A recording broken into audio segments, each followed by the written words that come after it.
Olá, bom dia. Hoje é quarta-feira, 23 de fevereiro. O Senado Notícias está no ar.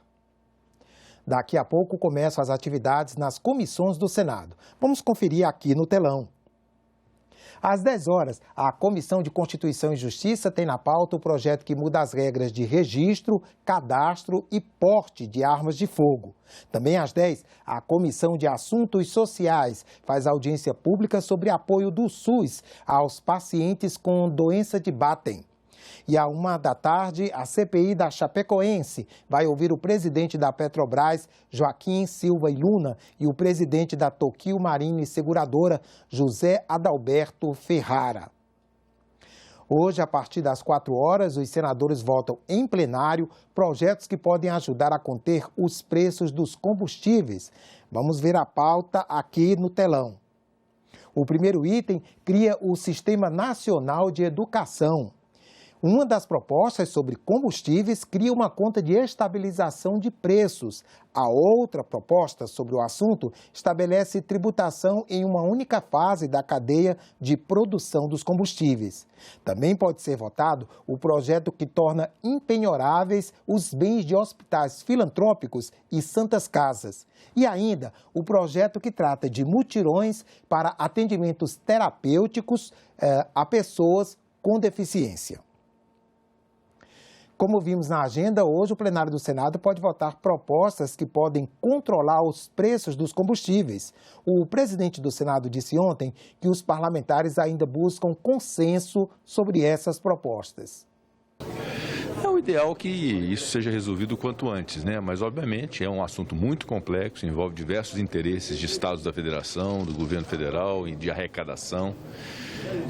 Portanto, não é um assunto simples e nós estamos na busca de consenso para poder votar. Se eventualmente não conseguir fazer essa semana, imediatamente na próxima semana em que houver sessão do Senado, estará novamente na pauta. Vamos ver agora mais detalhes sobre essas duas propostas que prometem auxiliar na redução dos preços dos combustíveis. Uma determina a cobrança de um valor fixo do ICMS e a outra muda a política de preços dos combustíveis. As duas propostas têm relatório favorável do senador Jean Paul Prates. Uma delas já foi aprovada na Câmara dos Deputados e determina um valor fixo para a cobrança do ICMS sobre os combustíveis, por litro na refinaria ou na importação. Nós estamos estabelecendo a incidência monofásica sobre o diesel e o biodiesel, produto unificado na forma do diesel final, a gasolina C, que é também gasolina e anidro, portanto, gasolina A e o etanol anidro estão colocados também na lista, e o gás de cozinha, que é GLP, gás de efeito de petróleo, ou gás de efeito de gás natural, porque nós temos também gás de efeito a partir de gás natural. Então, o GLP e o GLGN, na saída das suas respectivas unidades produtoras ou importadoras. Monofasia é exatamente este conceito. A alíquota que vai ser aplicada sobre esses produtos passa a ser a alíquota ad rem, não existe a opção do ad valorem. E a implantação disso será feita pelos estados. A outra muda a política de preços de combustíveis e teve um novo relatório substitutivo apresentado no fim da semana. O novo texto propõe a criação da Conta de Estabilização de Preços, administrada pelo governo federal. O relatório anterior criava um fundo que seria usado para equilibrar os preços. Mas como o Legislativo não pode criar fundos para o Executivo gerir, a solução foi então propor a Conta de Estabilização de Preços. Os recursos viriam da tributação de exportações de petróleo bruto, dos dividendos da Petrobras, das receitas adquiridas pelo governo durante a alta dos preços, como participações da União nos regimes de concessão e de partilha, e de outros superávites financeiros. O projeto também cria um imposto sobre a exportação de petróleo bruto, que seria usado para compor a conta.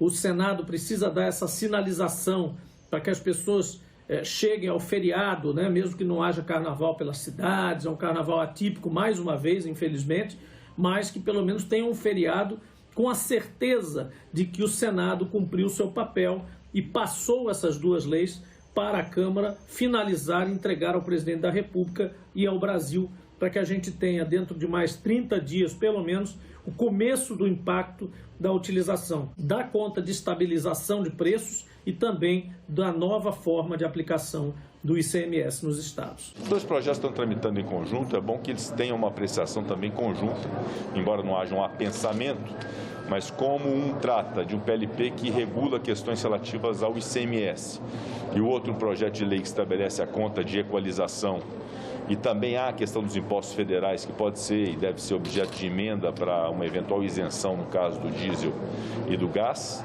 é importante que eles sejam apreciados em conjunto, inclusive pelo mesmo relator.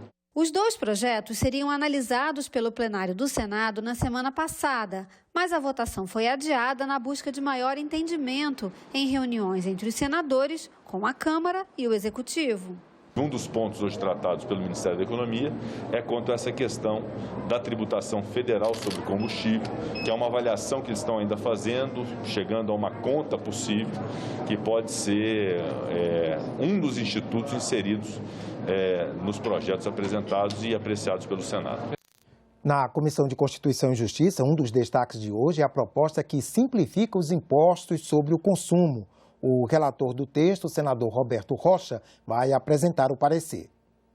A PEC 110, aguardada por todos há muito tempo, e eu fico muito lisonjeado de poder chegar ao ponto em que amadureceu de tal modo que, se não colher, apodrece e cai. Foi mais um apelo do senador Roberto Rocha para que as mudanças no sistema tributário brasileiro, que vêm sendo discutidas desde 2019, sejam finalmente votadas. A intenção da reforma é simplificar a cobrança de impostos de pessoas físicas e empresas.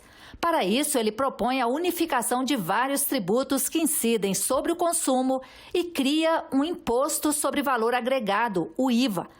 A última versão do texto, apresentada pelo senador Roberto Rocha, cria um IVA dual, dividido em dois tributos.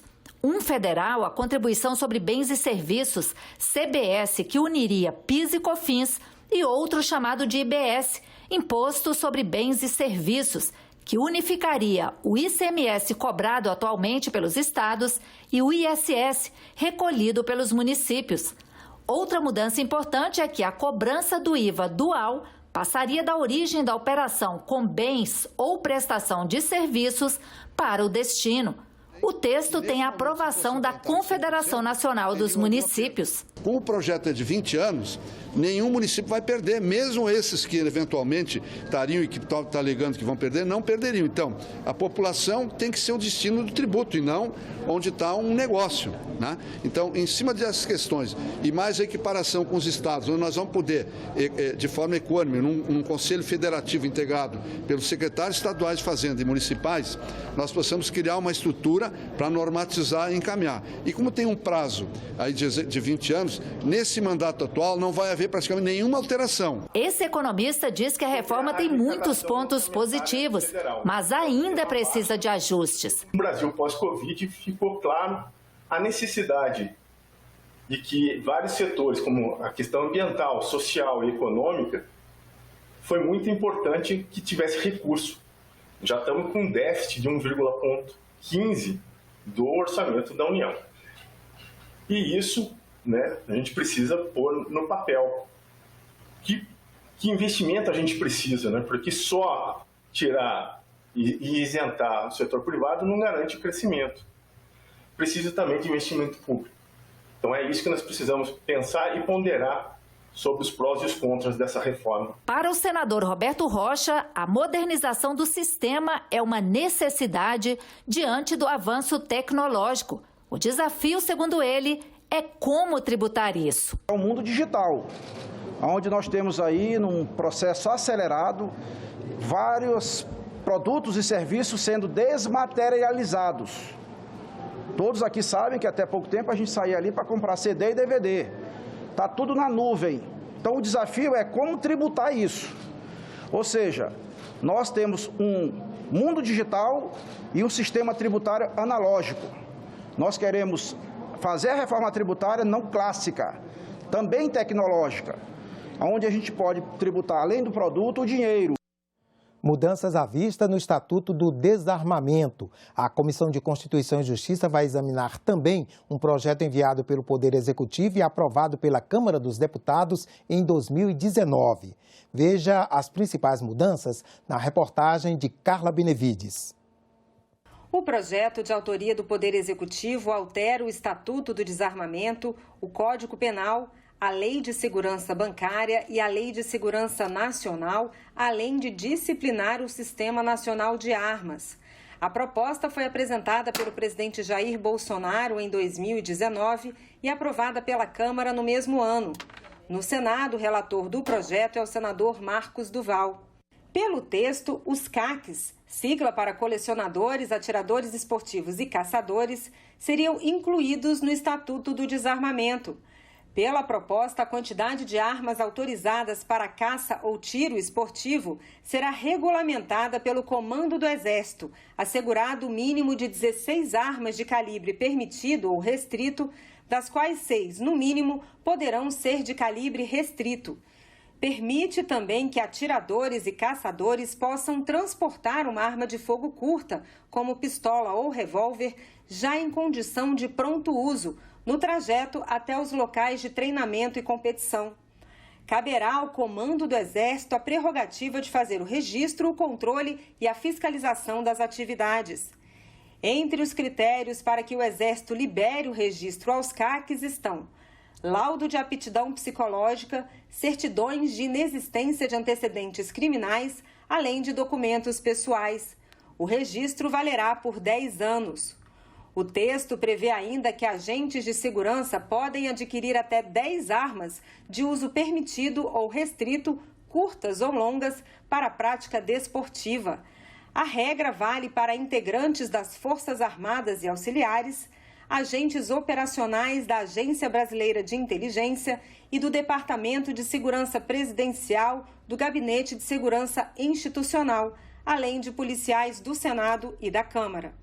O projeto também aumenta as penas para quem cometer irregularidades em relação à posse e ao porte de armas, sejam elas de uso permitido ou restrito. No caso do comércio ilegal de armas de fogo, a pena, que hoje varia de 6 a 10 anos de detenção e multa, passa para de 6 a 16 anos. A pena pode aumentar em até 3/5 se a arma for de uso proibido. Também há agravamento da pena se houver disparo de arma de fogo em lugar habitado e se houver omissão de cautela, que é quando um menor de 18 anos ou pessoa portadora de deficiência mental se apodera da arma. Hoje o CAC ele se desloca para o stand de tiro, para o clube de tiro, com vários armamentos. E ele não pode transportar uma arma, ele não pode portar uma arma de defesa para caso ele seja abordado por meliantes para a subtração das suas armas. Então fica difícil a segurança do atirador, bem como do seu acervo, que está indo para o stand, para o treinamento, para a competição de tiro. Então isso vem acabar com esse problema. A gente tem a ampliação do ambiente da posse. A posse que você tem hoje é quando você tem a arma na sua casa ou no seu local de trabalho. E você vai ter uma ampliação do perímetro onde essa arma vai poder estar para ser considerada ainda posse. Um outro ponto de críticas ao projeto é o que elimina a necessidade de marcar a munição. O texto altera a legislação atual, que exige que a venda de munições seja feita com código de rastreio. O relator da proposta diz que esse tema deve ser tratado em outro projeto de lei. Nenhum outro país exige essa marcação exatamente por isso, por ser muito vulnerável. Mas nós temos tecnologias no Brasil de rastreio de munições. Muito provavelmente a gente vai precisar com que, se esse projeto for aprovado, que a gente construa outro e que, claro, logicamente a gente acha um consenso de continuar sempre monitorando a compra e venda de munições e armas. O projeto que institui a Lei Geral do Esporte é um outro item da pauta de hoje na Comissão de Constituição e Justiça. A proposta foi apresentada em 2015 por uma comissão de juristas, na tentativa de unificar em uma só lei as várias normas legais que regem os esportes. Mas como muita coisa aconteceu de lá para cá, os senadores apresentaram 61 emendas para atualizar a matéria. 45 delas foram aceitas, total ou parcialmente, pelo relator, senador Roberto Rocha. O senador Carlos Portinho foi o autor de 54 emendas. A Lei Geral do Esporte ela é importante para consolidar esse texto, trazendo muitas inovações, como a responsabilidade dos torcedores por atos homofóbicos, racistas, como principalmente pacificar algumas relações, algumas questões trabalhistas da relação do atleta com o clube, que demandam muito do Poder Judiciário e que já estão amadurecidas e que podemos tratar numa legislação própria. A proposta unifica o texto de 6 leis que são revogadas na íntegra, entre elas a Lei Pelé. O novo texto regulamenta o Fundo Nacional do Esporte, o Fundesporte, que também ainda precisa ser aprovado.